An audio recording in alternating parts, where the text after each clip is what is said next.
What's going on, guys? This is Evan the Xenogears Enthusiast, and I am bringing you a terrible gameplay on Havana. I ran around the stakeout all match and did not hold still for more than 3 seconds. The reason I am posting this is to show you the problem with the netcode in Black Ops and how absolutely awful it can be. Furthermore, I'm going to demonstrate that just because the connection reads 4 bar does not mean the connection is good. I am pursuing the stakeout contract for 50 kills, stakeout ferocity. I'm using Sleight of Hand, Lightweight, and Hacker, none of which are pro. Sleight of Hand Pro is what I'm actually currently working towards, and if you don't know, stakeout is actually a great way to get Sleight of Hand Pro because of the nature of the weapon. So is the spaz, shotguns in general, because you wind up reloading them a lot and knocking you to the last stand with the first shot and reloading, etc. We beat this team by a pretty wide margin. It wasn't a close game necessarily. It was just a very frustrating game because we were all trying to do as well as we could, and I don't know, getting lag deaths just really takes away from that. I don't really think Havana is necessarily the best map to run around all game. It's fine, there's plenty of cover and plenty of outskirts you can run around, but I don't know, people tend to defend positions with motion sensors and clays in the buildings, and sometimes getting into those buildings with a stakeout can be hard. I mean, if you're rushing with maybe the MPR or the AK or any of the other more choice rushing weapons, I always found the shotguns to be more of like a defensive weapon.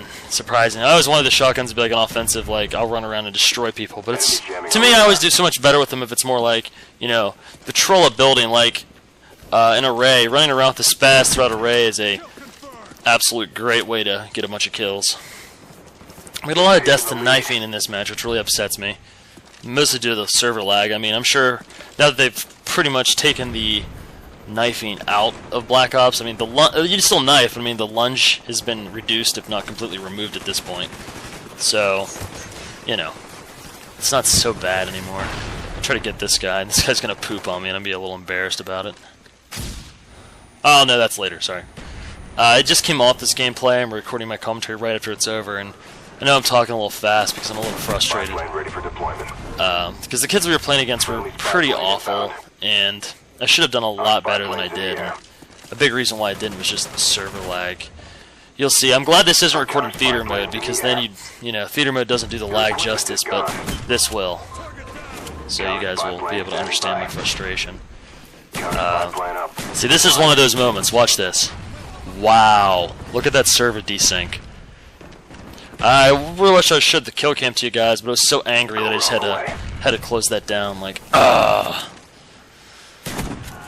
so, I'm just kind of patrolling these buildings and gunning people down with the shotgun.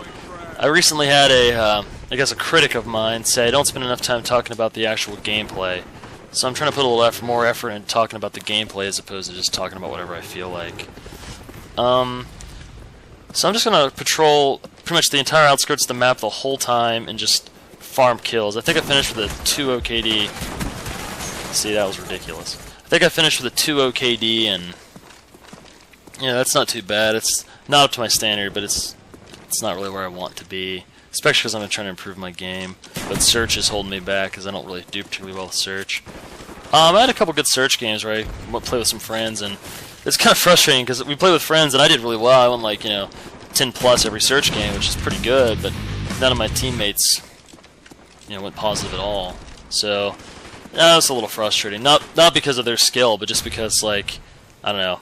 In the past, it was always me getting those low scores, and now it's me getting the high scores. So, and I really think the key to search and destroy is to have a consistent team. It's not necessarily great to have one guy doing really well and everybody else just kind of crapping out. I think that if everyone could just consistently get spy plane ready for deployment. If like a couple people on the team could get 2 kills, it'd be better than one person getting 8. At least that's my theory. Enemy spy plane incoming. That was a tough kill there. Almost point blank, and it took me 3 bursts to get him down. Sort of frustrating, really. Care package on the way. Yeah, I don't recommend using the stakeout ever, because it's one of the most lag-sensitive weapons in the game because of the terrible speed which it cocks and fires again. So if you're behind, if you miss, you're dead, more or less, unless your opponent's just awful.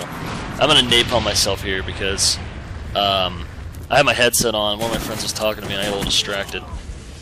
I'd catch on fire through the building because I wasn't expecting the napalm to actually catch me in the building. I'm actually on the 2 grenade throws from Flak Jacket Pro. For those of you who don't know, I'll talk a little bit about my main prestiging. I haven't uploaded any videos from it yet. That'll probably be tomorrow. But this is prestige. I've decided to roll with the M16 with just the ACOG, no other attachment. Sleight of Hand Pro, Flak Jacket Pro eventually, maybe. That knife sucked. And Ninja Pro, and Motion Sensor.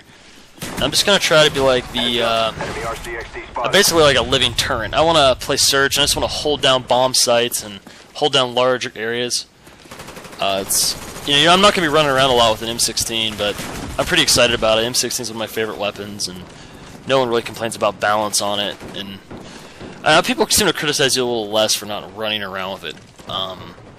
I got some feedback from some of you guys saying I tend to stay in one spot too long, but, you know, all the matches I uploaded, the team and I, we all did well, and I don't think I have any need to apologize for my commentary or my gameplay when everyone on the team did well, you know? I mean,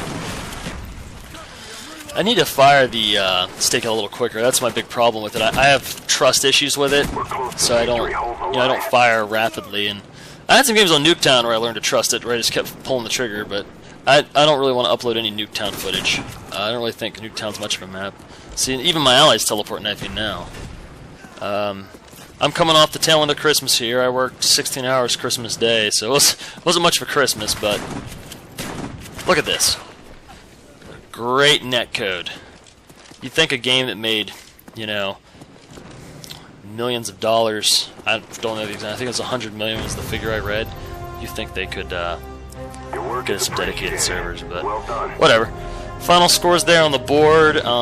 Thanks everyone for watching, and I hope everyone had a great holiday.